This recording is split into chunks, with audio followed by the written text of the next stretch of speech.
Hi everyone, Happy New Year. It's Claire Stone and here is your weekly angel and tarot guidance.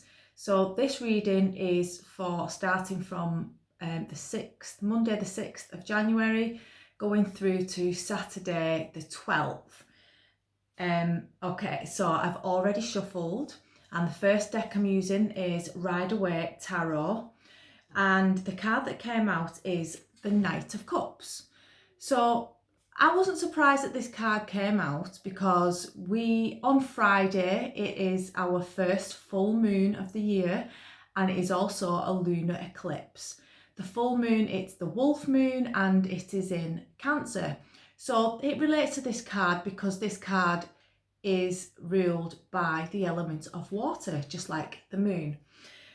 So it's telling me that during this week, we can be influenced by emotions that are unresolved within our psyche, because there's nothing like a lunar eclipse to trigger events that seem to be out of our control to help us to shift and realign back onto track with our highest, bestest version of us. It can seem like it can sometimes seem like when these events that they're not in our control, and we can sometimes perceive it as bad luck or misfortune, but actually it is a blessing. There's a blessing in every lesson, and it's whether you can find that lesson or whether we're going to step into feeling like the victim. So this card is saying to give yourself time to process any emotions that come up, arise within you. If people around you are triggering you, then you're not alone. The majority of us are, we're all being influenced by the same planets, the same everything. So it's the same theme for everyone. So yeah, have that time and make sure you pause before you react.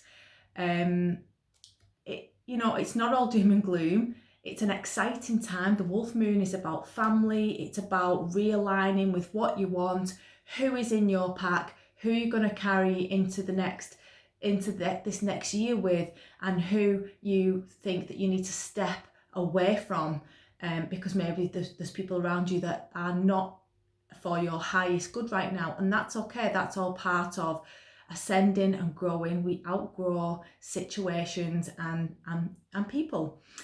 So try and hold on to, when things bubble up in you, maybe hold on to it just until you're in a centered place, because when we come from a place of emotion, then we can get a little bit irrational, especially under the full moon.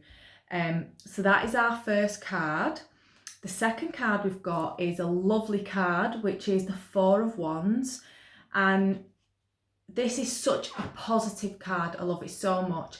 And it's the house moving card, but it's the happy home. So it's saying where we're kind of moving into is spending time with our loved ones, thinking about our family. It is the wolf moon, it's the pack.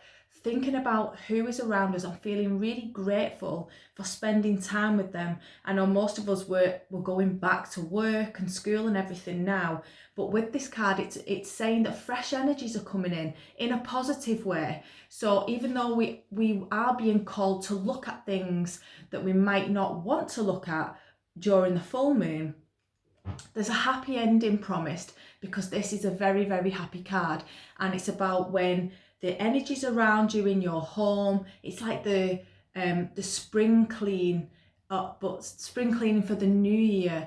You're being encouraged to sort out some stuff, give stuff to charity, have a good blitz, dust everywhere after you've taken your decorations down, if you have had decorations up.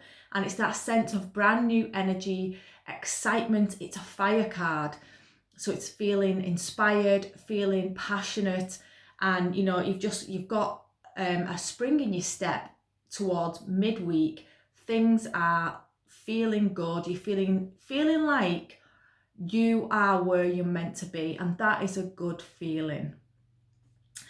And then I have pulled a final card, which is from Karen Kay's Fairy Oracle deck, and this card says, believe in magic. They're really beautiful cards if you have seen them yet.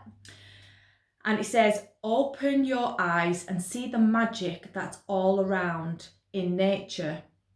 The fairy of the northern lights says you are part of nature, so you are magical too.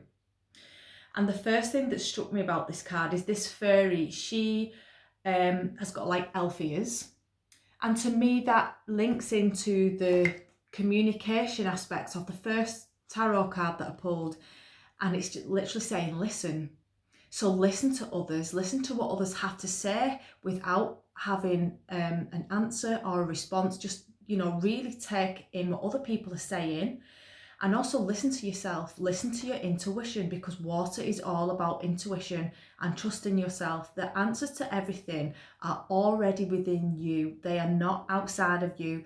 They're not, another person doesn't have your answers. You have them within, but you have to meditate and journal to draw this information out of yourself.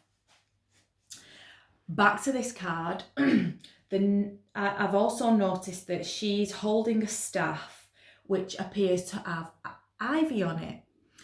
And to me, ivy represents, it's the feminine. So the holly and the ivy, which we have at Christmas, is the masculine and the feminine. And the ivy is definitely feminine, but ivy, it can't help reminding me of ayahuasca. And, she is the ivy of death. And it's about shedding those parts of yourself, those fears and traumas, and opening them up instead of stuffing things in, allowing them to surface and review and heal whatever needs to come out of you. So again, it's a very transformational card. And that really fits with where we are now. We've just walked into 2020 and we need to sort our homes out, sort our energies out, and get a game plan on for what it is we want to bring in and who with. Also, Aurora, the Northern Lights, is shares the name with Lady Aurora, who is the twin flame of Archangel Uriel. And Aurora her name means dawn of the goddess. So again, the dawn, it's a new day. So that promises hope, inspiration, newness coming in, lots of new energies, lots of new ideas, new circumstances. And this card is asking you to believe in magic, believe in yourself, believe in your hopes and dreams. If you don't have a plan, if you've not made a list of what you want to experience this year, where you want to go, what you want to achieve, then it's unlikely that you are going to actually manifest them. So sit down, get pen and paper, write down, even if it seems totally unachievable, just do it and just believe. So the reading has ended with a really lovely card, believe in the magic. And again, it's a card of hope and inspiration and promising you that you can, whatever you set your heart and mind to, you can achieve it. So wishing you all a lovely full moon and Happy New Year once again. See you soon, guys.